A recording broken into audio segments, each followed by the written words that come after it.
Bienvenue une fois de plus dans la famille biblique, en ce jour du mercredi 11 mai 2022. Les textes que nous allons vous proposer aujourd'hui sont tirés de 1 Jean chapitre 5 versets 13 à 21 et du psaume 135. Et nous allons vous chanter le cantique « Veux-tu briser » tiré du Gloire à Dieu 523. Cantique 523 du recueil Gloire à Dieu. Veux-tu briser du péché le pouvoir? La force est en Christ, la force est en Christ. Vis dans ton cœur, tu veux le recevoir. La force est dans le sang de Christ. Je suis fort, fort, oui plus que vainqueur par le sang de Jésus. Je suis fort, fort, oui plus que vainqueur par le sang de Jésus mon sauveur. La première lecture est tirée de 1 Jean chapitre 5 versets 13 à 21. Il est dit: Je vous ai écrit ces choses afin que vous sachiez que vous avez la vie éternelle, vous qui croyez au nom du Fils de Dieu. Nous avons auprès de lui cette assurance que si nous demandons quelque chose selon sa volonté, il nous écoute. Et si nous savons qu'il nous écoute, quelque chose que nous demandions, nous savons que nous possédons la chose que nous lui avons demandée. Si quelqu'un voit son frère commettre un péché qui ne mène point à la mort, qu'il prie, et Dieu donnera la vie à ce frère.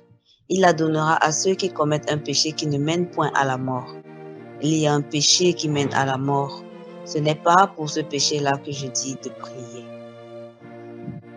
Toute iniquité est un péché, et il y a tel péché qui ne mène pas à la mort. Nous savons que quiconque est né de Dieu ne pêche point. Mais celui qui est né de Dieu se garde lui-même, et le malin ne le touche pas.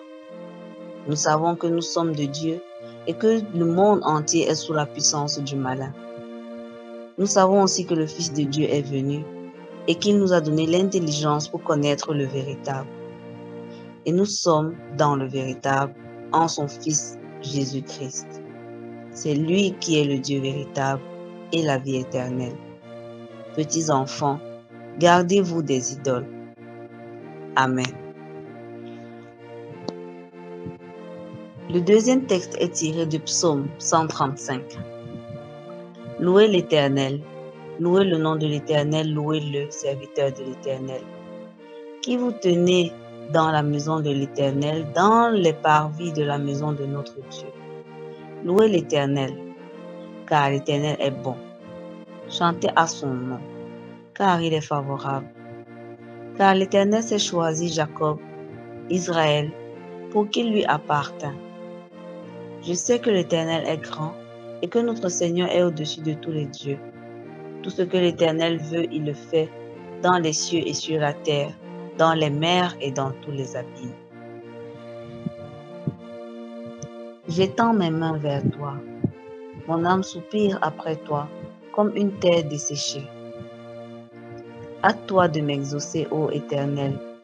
Mon esprit se consume. Ne me cache pas ta face. Je serai semblable à ceux qui descendent dans la fosse. Fais-moi dès le matin entendre ta bonté, car je me confie en toi. Fais-moi connaître le chemin où je dois marcher, car j'élève à toi mon âme. Délivre-moi de mes ennemis, ô Éternel. Auprès de toi, je cherche un refuge.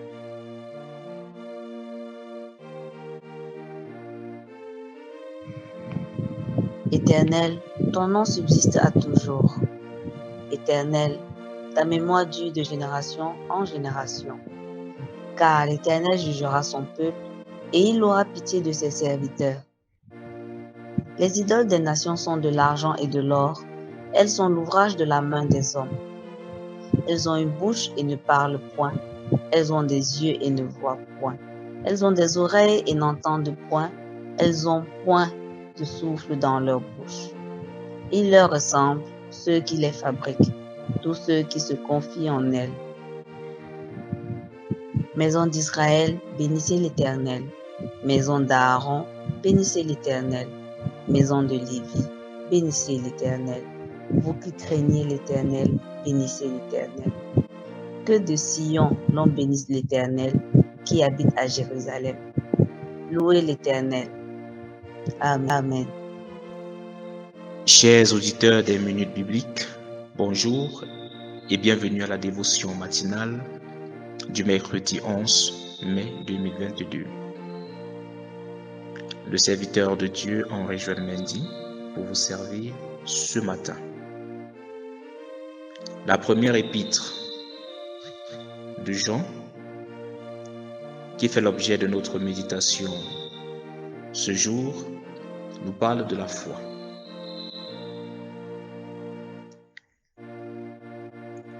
La confiance en la bonté de Dieu assure que les prières sont entendues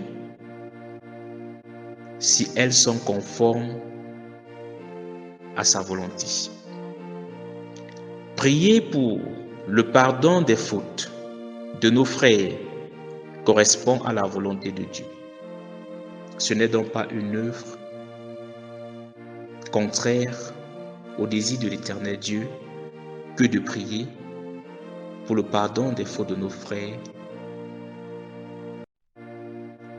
quand ils sont encore en vie.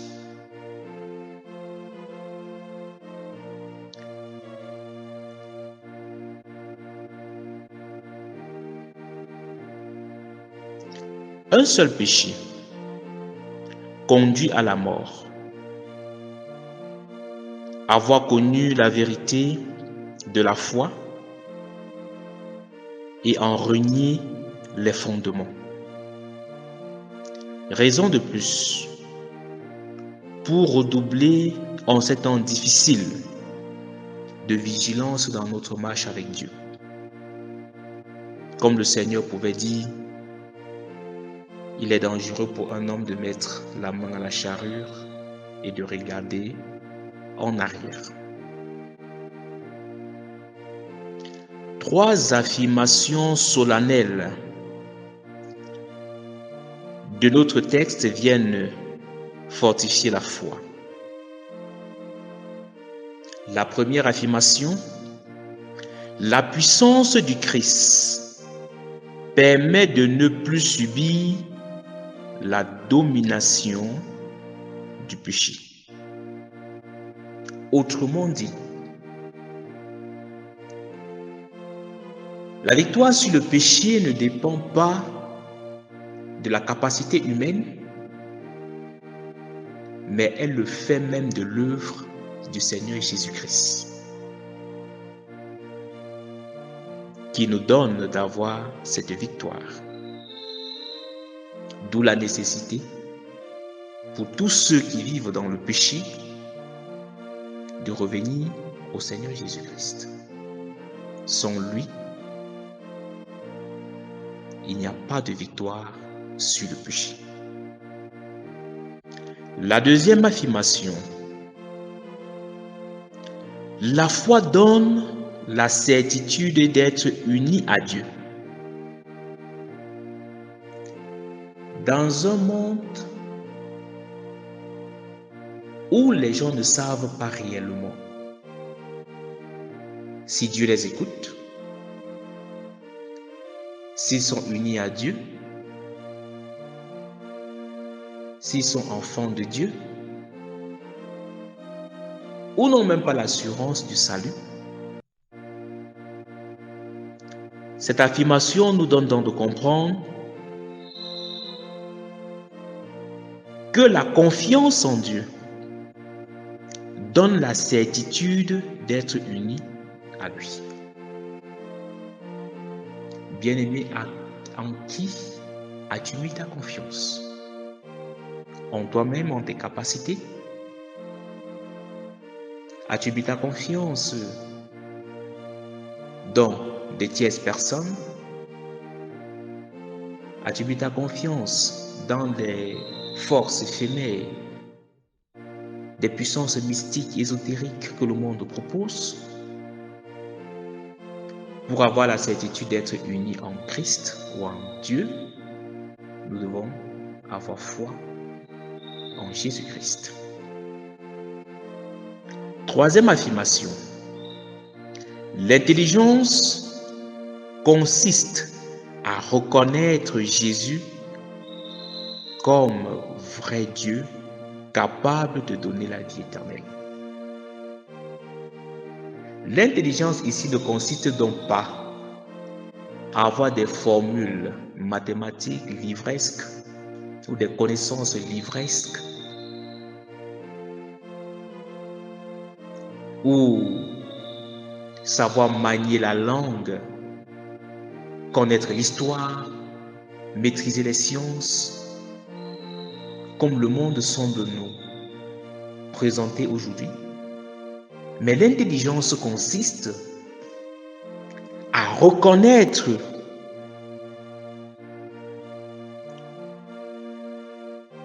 Jésus-Christ comme vrai Dieu et capable de donner la vie éternelle. Lui-même, il pouvait dire dans Jean 14, 6, « Je suis le chemin, la vérité et la vie. Nul ne vient au Père que par moi. » Bien-aimé, dans un contexte où le monde a dénaturé, dégradé l'image du Christ, quelle image as-tu du Christ?